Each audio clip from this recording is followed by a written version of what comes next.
So we got the BMW M5 E60 V10 completed, 700 horsepower.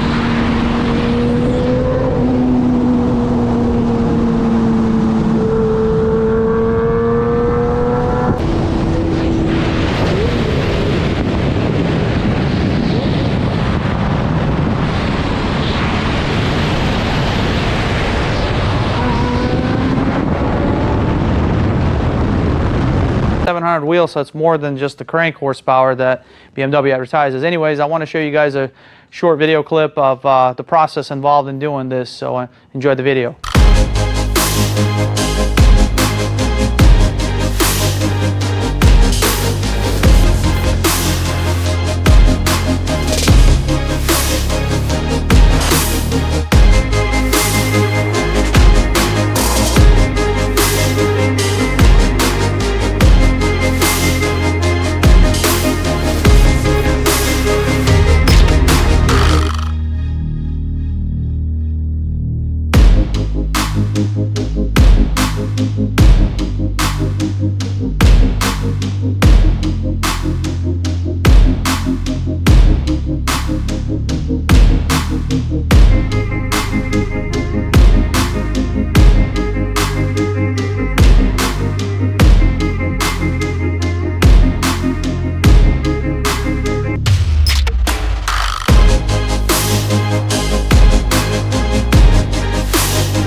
All right, we are back from that test drive. I hope you enjoyed that video.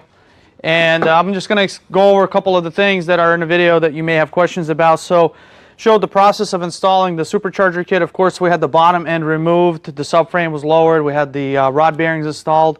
All the low clearance rod bearings were removed. This car had 50,000 miles when we did it.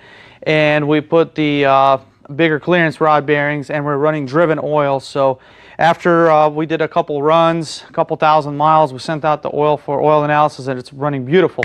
So a couple things I want to go over here is what was involved to actually install it. In the video, as you see, it just goes really fast. You can't really tell what a lot of the items and some of the complications we had. But the biggest problem with some of these kits is they call it a bolt-on, but there's a bolt-on and modifications involved. Like some of the clearances were off, some of the gaps and spacings, and just a lot of things that where they wanted you to route certain things were just completely screwed up. So we had to remodify, make brackets, and make things work because things would rattle. The hood wasn't closing because the pipe was, you know, we had to get this thing pretty much compressed down and heated so it could stay like this.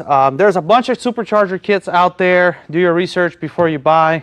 It's best to go to a reputable shop that knows what they're doing. They'll get you the right product, the right part, the right kit. That way you don't have to deal with the hassle. Also this one we had to modify the bracketry for the intercoolers. As you can see, there's the intercooler here, and the grill had to be modified, unfortunately, because there was on the inside there was really no room for this grill. You'd have to actually remove it just because. So a lot of things that are supposed to be plug and play, they're really not. So the time that these companies quote, it's not true. It's a lot more involved than that. Unless you rush through and you have a pretty sad looking installation, and when you smoke it, you're gonna have smoke everywhere. So let's move down to the wheels and a couple other items that we did. This is the biggest Brembo kit you can buy. These are forged 6-piston Brembo brakes. And with this kind of power, with 700 horsepower, you need the stopping power. So that's the most item that's kind of missed, is people do not want to spend the money to do the brakes. And I understand they're expensive, but if you're going to do the supercharger, you need to do the brakes. It's just the 2 and 2 go together. Speed and stopping power is very important. And of course, these wheels were customer's choice. I like them, by the way. They look good. The backs are 380 millimeter Brembos versus the 405 millimeter in the front. So I hope you guys enjoyed the video, and we'll see you next time.